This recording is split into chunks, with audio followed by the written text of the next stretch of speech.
They say I wear many caps, I Yeah. have many hats. Yes. One of the most important hats of mine is politics. Okay. I am not a political, I am 100% political. Okay, I can see. I have refused for people with less brain cells of like mine to rule me or to lead me or to decide my future. I'm a founding member. That's what I can say, of youth. South Sudan Youth for Elections. That's a lobby group. It's not an organization. Until when the people of South Sudan elect their own MPs at the constituency level and their own representatives at the state level, then we will be able to know these guys speak for us. But for now, this group of MPs, they don't speak for us. This is an organization that you're part of, and I don't know if you are a founder. Yeah, you're, I think, founder. Yeah. Of South Sudan Youth for Elections. Yep. They say I wear many caps, I have many hats. Yes. One of the most important hats of mine is politics. Okay. I am not a political, I am 100% political. Okay, I can see. I have refused for people with less brain cells of like mine to rule me or to lead me or to decide my future. I'm a founding member.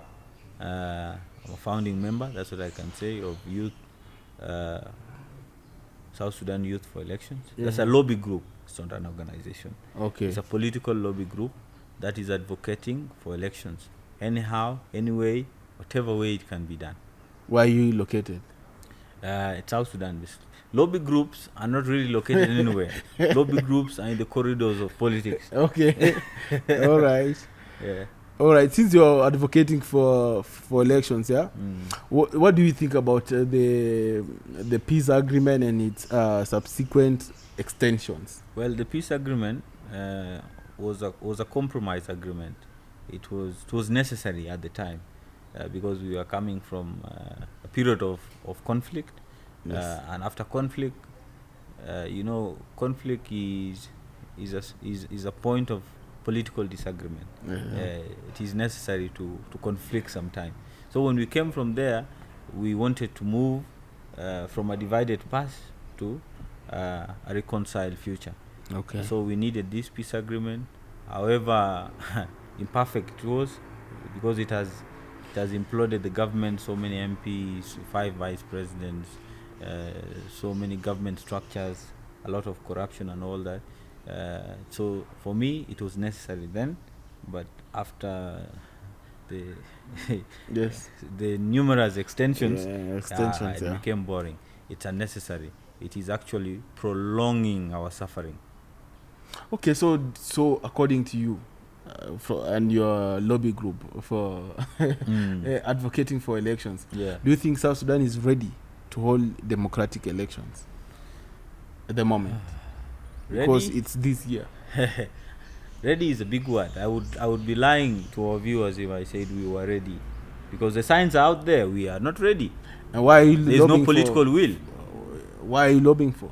Because those of us who are not in the political arena actively now, have been the ones suffering. Our population have suffered for years, for more than a decade now. Since after independence, we have the largest number of refugees in the region. People who are displaced, or people lack basic services at home. They can't afford medication. People can't afford school. They can't even afford to feed themselves. It's the worst of the worst.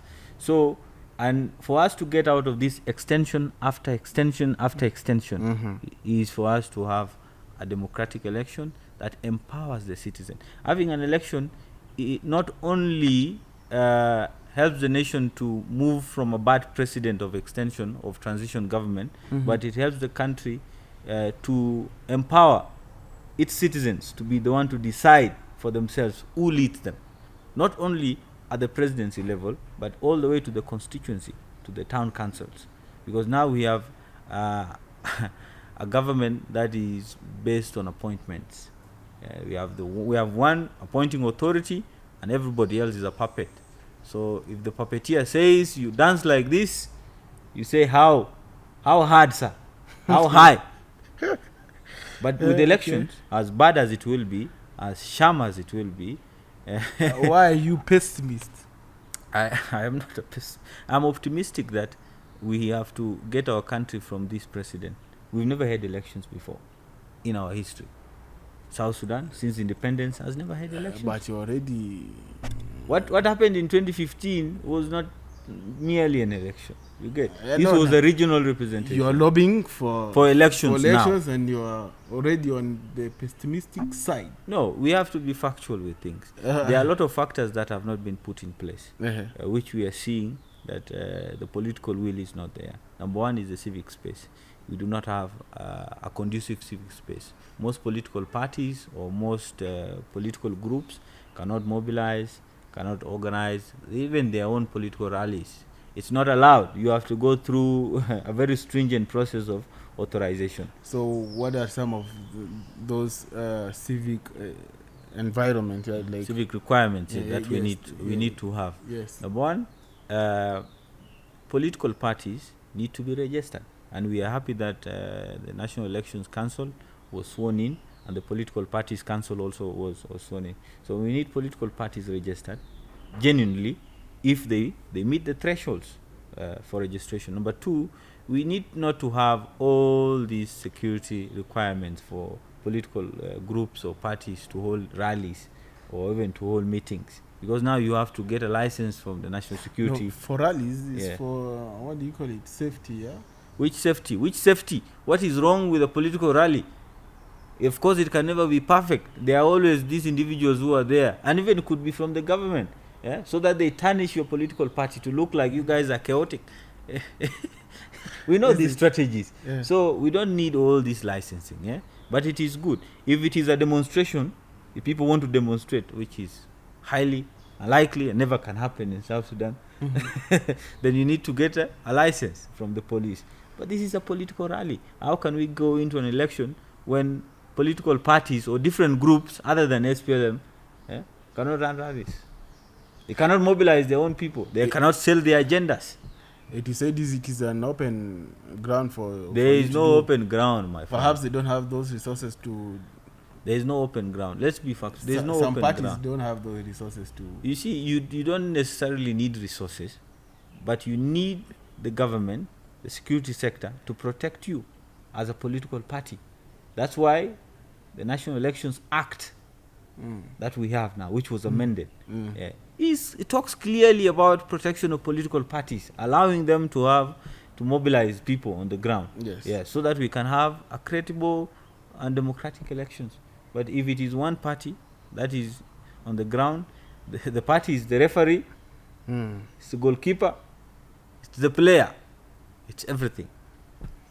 All right. So what does these the foreign development partners feel about this political quagmire in South Sudan? I think our development partners, especially our foreign partners, they have what we call they are tired.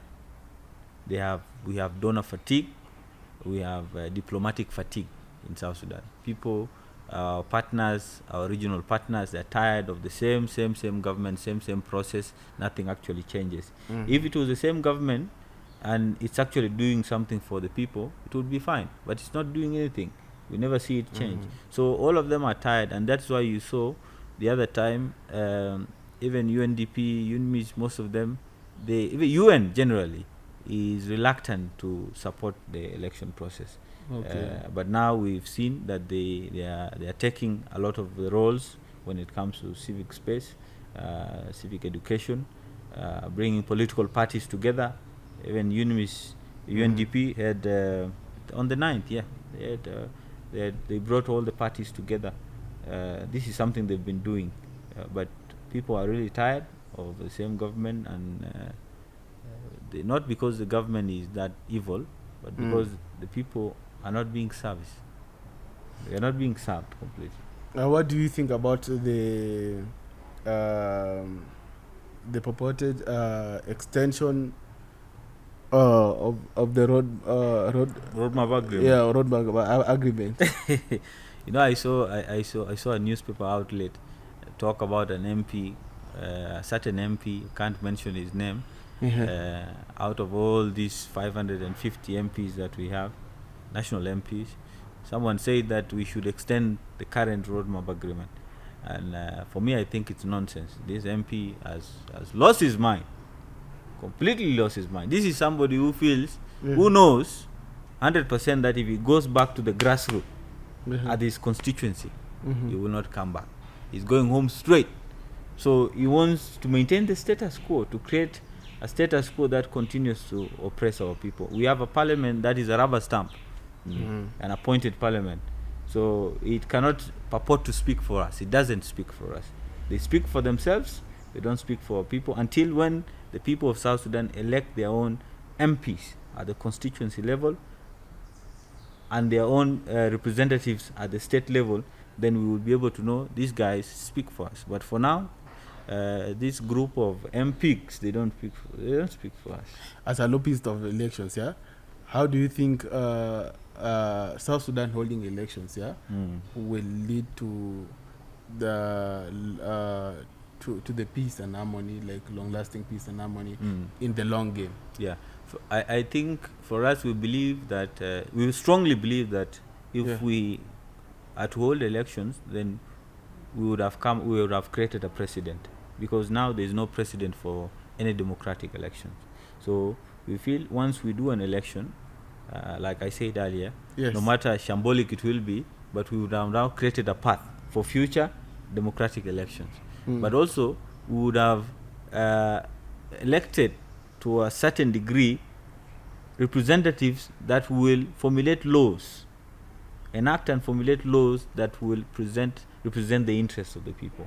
And having peace will come from communities being able to elect their own leaders, feeling that they are represented in government, feeling that they get the share of the national cake. Because if you have your representatives in government who are your MPs representing your constituencies, but then they are not fighting for you and there's no development at the grassroots, then how can we have peace? We will have communities that are agitated, like now. So many communities feel that they are left out of the national cake. They don't feel like they're South Sudanese, that they don't get the share of the resources, of the national resources, that these resources and development is concentrated in certain regions where the government comes from. You get, so we need equality and equity in terms of resources and development in the country. And this can only come when we elect representatives who are chosen by the people, not appointed by appointing authority. The youth as you are, what can you tell the youth in regards to participation, to leadership, governance, but politics in South Sudan? There's no right time to get involved. These was it. They keep telling us that we are still young. Our time will come, but there's no time. We don't have any time.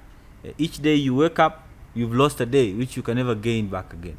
So it is the right time for us as young people to take charge of our own destinies and to dare to dream about the kind of South Sudan we want. And one way of doing that is actively participating in politics or in political issues.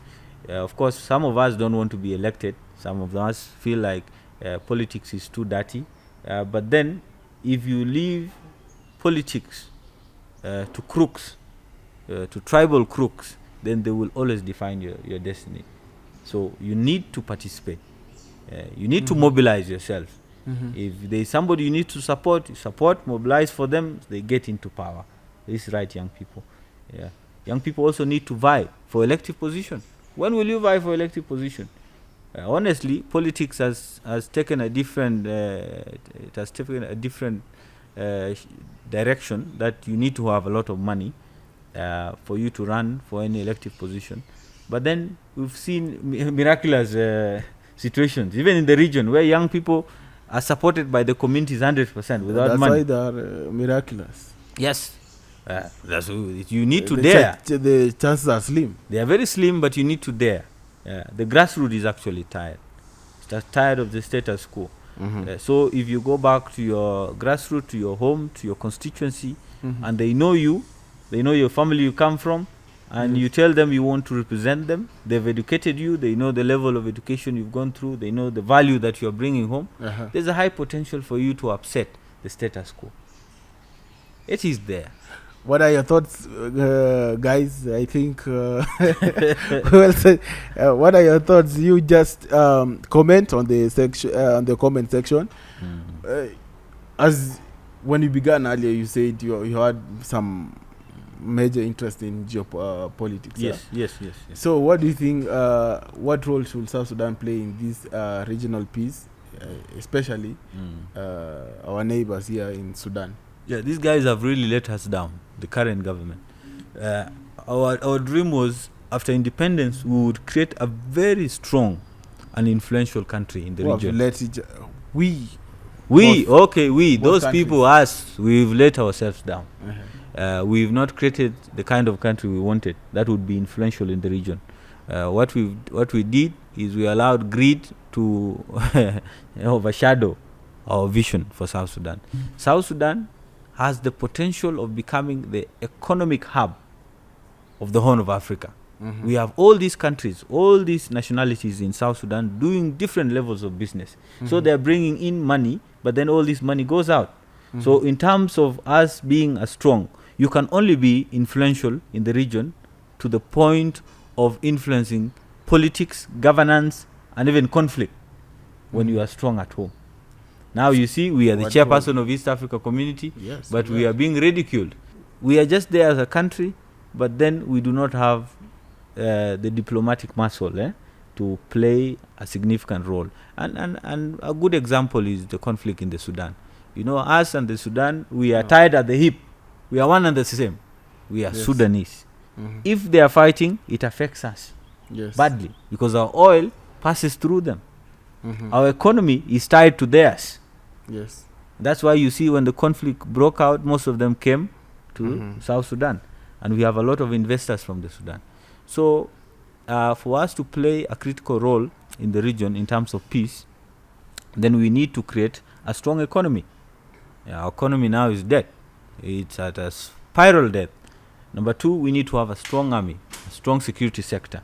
And number 3, we need to have a very robust and determined and strong diplomacy, foreign affairs.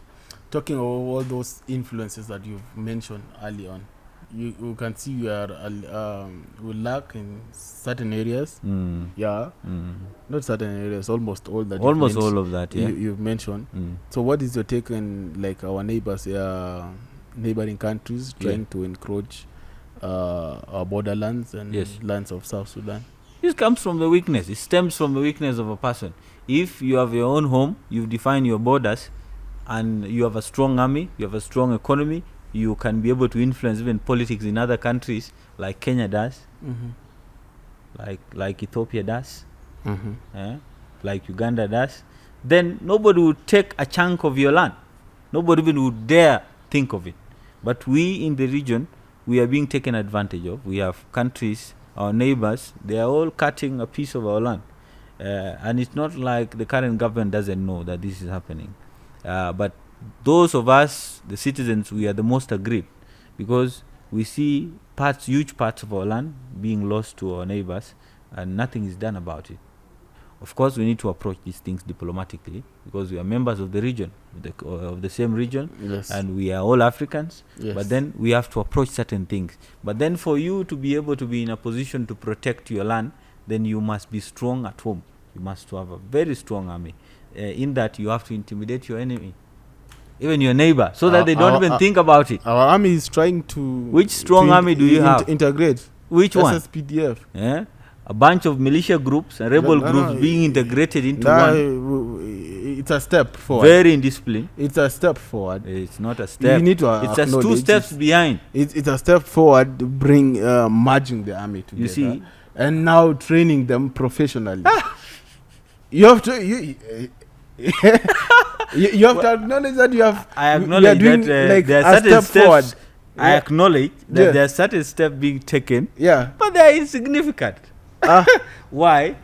Because the people we are bringing together are former liberators. Most of them, people who fought then in the liberation, they have not retired.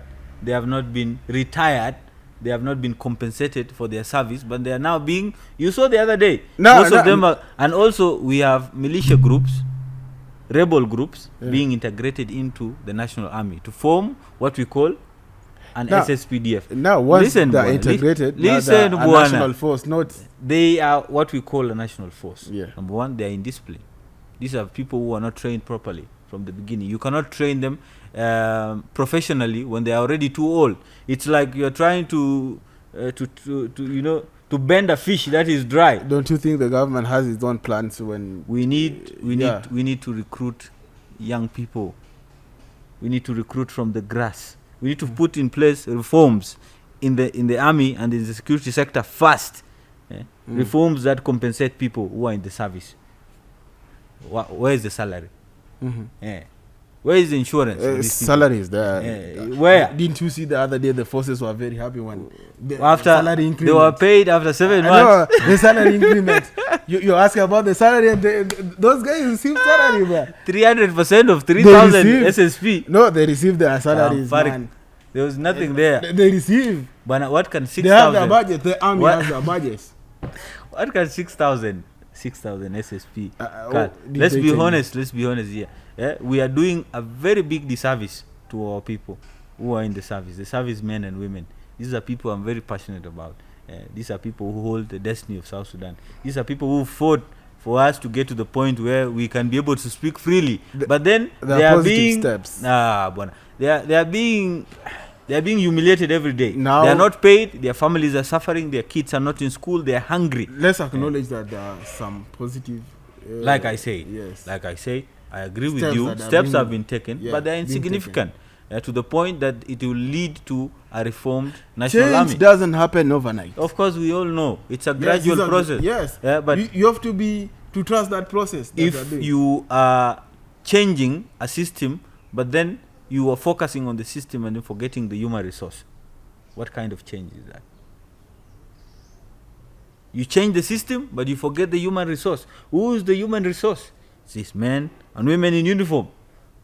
At least you acknowledge that there are some systematic reforms happening. I didn't deny. I say the system is being reformed step by step, but then the human resource is left behind. Two steps behind. Back to your area. Yep. Because you can dwell on this matter for a very long time. Yeah. Back to your area. Yeah. So what do you think we should do in regards to Abiy final status?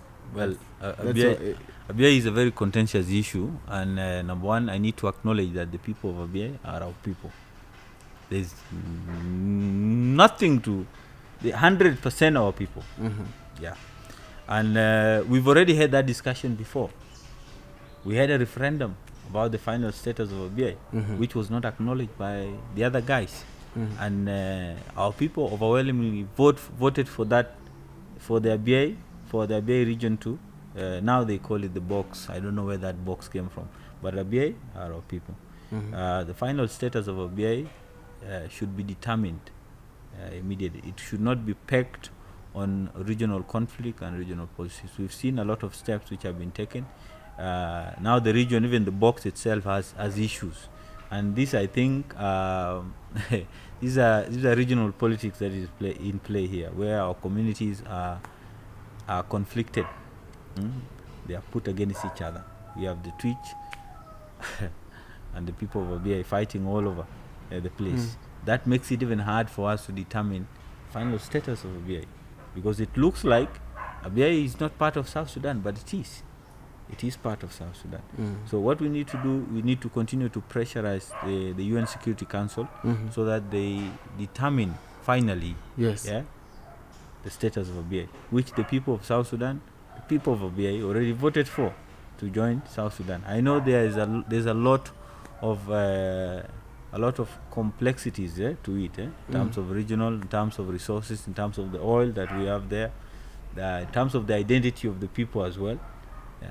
But all those things can be solved. Yeah. Ustaz, we will. I think, based on the comments of our audience here, we would love to have you next on our couch and our studio. The SDN studio, and have some interesting conversations as we can. We can all agree that it has been an orthogonal conversation. That has happened here. And we would like to have you next.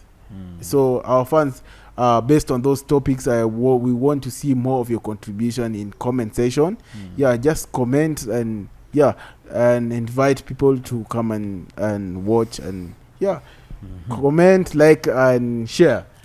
So this has been Sebit Gordon live on SGN, and I am your host, super host, Sebit Gordon.